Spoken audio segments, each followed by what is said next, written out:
November 20వ తారీఖు కార్తీక మాసంలో వచ్చేటువంటి అమావాస్య. మనం బ్రతికేటువంటి యొక్క మానవ జీవితంలో మనం చేసుకున్నటువంటి పాపాలకి ప్రాయశ్చిత్తం చేసుకోవడానికి పరమాత్మ మనకిచ్చేటువంటి సదా అవకాశమే కార్తీక మాసంలో దీపాన్ని వెలిగించడం.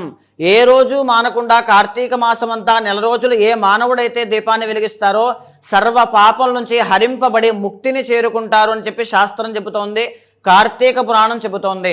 అలా ఏ కారణం చేతనైనా ఆటంకం వచ్చినా, తెలుసో తెలియకో మీరు పెట్టలేకపోయినా ఈ మాటలు మీకు వినిపిస్తున్నాయంటే శివానుగ్రహం మీ మీద ఉన్నట్లే.